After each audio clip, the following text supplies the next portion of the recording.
दोस्तों, आधा वर्ज में अनीस अहमद खान हिंद वॉइस से आपसे मुखातिब हूँ।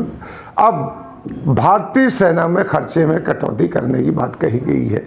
ये सरकार जो मोदी जी की है, हर चीज़ में कटौती करने की बात करती है। इसमें कटौती कर दी जाए, बैंकों में कटौती कर दी जाए। अब फौज जो 24 घंटे हमारे ऐसे क्राइसिस के मौके पे कि एक तरफ चीन हमारी तरफ आके गाड़े बैठा है, नेपाल तक आंखें दिखा रहा, पाकिस्तान हमारा चिर दुश्मन घात लगाए बैठा है, ऐसे मौके पे भारत की अपनी फौज की कुछ चीज़ों में कटौती कर रहा है। पहले भी करता रहा है, खबर में आगे बताएंगे, लेकिन अभी हाल में ही जब इतना क्राइसिस चल रहा है तो उन्होंने कुछ कटौती की बातें कही। उन्होंने कहा कि जो 15 अगस्त, जनवरी और 2 अक्टूबर को जो सेना दिवस मनाया जाता है और प्रादेशिक सेना दिवस मनाया जाता है, उसमें कटौती कर दी जाए। उसकी परेड बंद करने का प्रस्ताव है कि परेड बंद कर दी जाए। उससे सेना का उत्साह बढ़ता है। फंक्शन होते हैं तो सेना का उत्साह बढ़ता है, इसीलिए रखी गई। इंडियन एक्सप्रेस की रिपोर्ट के अनुसार सेना की जो कैंटीन है, मेस है, गणतंत्र दिवस की परेड में भाग लेने वाले बैंडों की तादाद है, इन सबको कम कर दिया जाए। जो विश्व प्रसिद्ध बीटिंग रिट्रीट होता है 26 जनवरी के बाद, बहुत ही मशहूर है। पूरे सेना के बैंड उसमें अपनी अपनी धुनें बजाते हैं और विदेशों से भी लोग उसे देखने आते हैं। उसको भी छोटा करने की बात उन्होंने कही है, जिसमें किसी लिए खर्च बटेगा। यहाँ ये समझ में आता है, एक बात मैं कहना चाहता हूँ, मुहावरा, कि मुर्दे के बाल मुंड देने से उसके क्या वजन कम जाएगा क्या? ये बात करते हैं। सेना को और सहूलियतें देना चाहिए, लेकिन उसके बाद नहीं, उनका उत्साह कम, जिससे उनका उत्साह बढ़ता है, उन्हीं चीज़ों को कम करते चले जा रहे हैं। वहीं सेना के जो सांस्कृतिक कार्यक्रम हैं, जो विभिन्न स्थानों पर आयोजित करती है सेना, अपने सेना के लोगों को पार्टिसिपेशन के लिए और एक PR बनने के लिए कि किस तरीके से भारत की जनता से उनका PR बनता है और उसका मान सम्मान बढ़ता है, उसको भी ख़त्म करने की बात उसमें कही गई है प्रपोजल में। अब उन्हें राष्ट्रपति भवन तक ही सीमित कर दिया गया है। ऐसे कार्यक्रम जो होंगे वो सिर्फ राष्ट्रपति भवन तक होंगे फौज के, और कहीं नहीं। सेना के जनरलों के आवास पर लगने वाली जो गार्ड होती है, जो उनकी सुरक्षा के लिए होती है, उसकी में भी कटौती कर दी गई, उसको बहुत सीमित कर दिया गया है। CMP सेंटर और स्कूलों के एक सिग्नल सेंटर में विलय करने की प्रस्ताव है। ये सब जो फौज का एक्सेसिव खर्चा होता है, जैसे सरकार मानती है, उसको बचाने के लिए ये सब कटौती की जा रही है। अपनी कटौती नहीं कर रहे हैं, अपने अन्य खर्चों में कटौती सरकार नहीं कर रही, लेकिन फौजियों के खर्चों में खर्च नहीं है। ये एक ट्रेडिशनल उनकी बातें हैं जिन पर खर्च हो रहा, उसके खर्च की कटौती की बात कर रही है। प्रधानमंत्री अपना जो लेटेस्ट विमान मंगाते हैं अपनी सवारी के लिए, कहते हैं वो जो उसकी ऑफिशियल कीमत 4,000 करोड़ 632 लाख रुपए बताई जाती है। हालांकि इतनी नहीं, इससे कुछ ज़्यादा है ये, लेकिन ऑफिशियली जो वेबसाइट पे आती है वो इतनी आती है।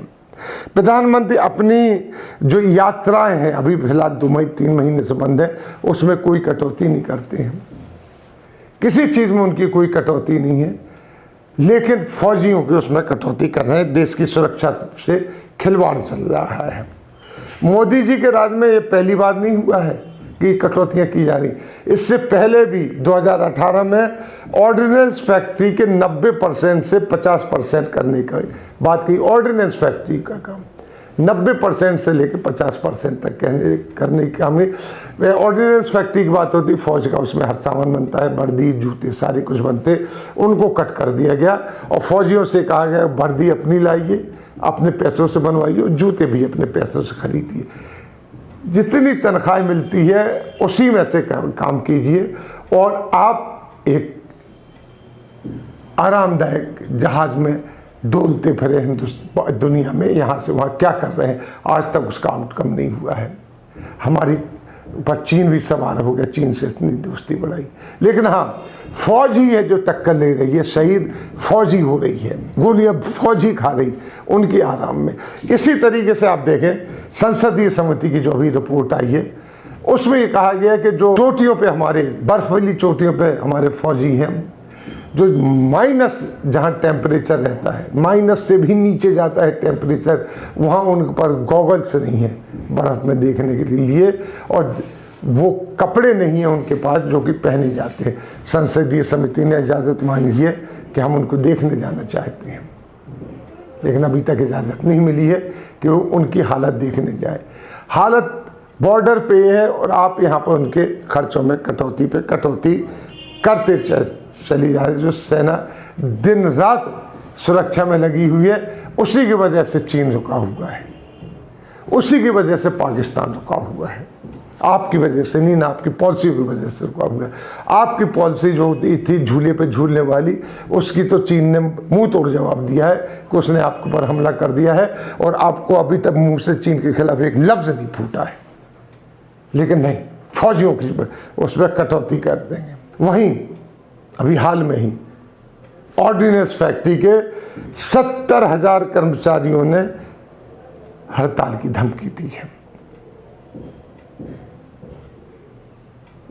क्योंकि वो जो ऑर्डिनेंस फैक्ट्रीज हैं उनको निजी हाथों में देने का विरोध कर रहे थे, वो कर रहे हैं। अब आप तो सोचिए कि हमारे देश का ऑर्डिनेंस फैक्ट्री जो बहुत ही सीक्रेट चीज़ होती है, उसको निजी हाथों में दिया जाएगा। इसमें आपको ताज्जुब होगा कि भारतीय प्रतिरक्षा मजदूर संघ भी शामिल है इस हड़ताल की कॉल में, जो कि आरएसएस की एक शाखा है। 2019 में 23 अगस्त को भी भारतीय प्रतिरक्षा मजदूर संघ ने all India defence employees federation और इंडियन डिफेंस वर्कर्स की फेडरेशन ने हड़ताल की धमकी दी थी। वो हड़ताल हुई थी, तब रक्षा मंत्रालय ने आश्वासन दिया था कि ऑर्डिनेंस फैक्ट्री निजी हाथों में नहीं दी जाएगी, लेकिन फिर से बात शुरू हो गई है। अब ये अंबानी अडानी के हाथ में नहीं, वो भी मल्टीनेशनल है, भारत के भी मल्टीनेशनल है। जाने कौन बोली लगाएगा वो अपने हाथ में ले जाएगा। हो सकता है कि चीन की एक कंपनी ली जाए, फिर आप अपनी सुरक्षा कैसे करेंगे। लेकिन चल रहा है देश में, निजीकरण का काम चल रहा है, इसलिए कि हमारे नेताओं को ज़्यादा काम न करना पड़े। कहीं कुछ होगा, घाटा हुआ, तो ये निजीकरण है, निजी हाथों में लिया जाए, इसलिए घाटा हो रहा है कह दिया जाए।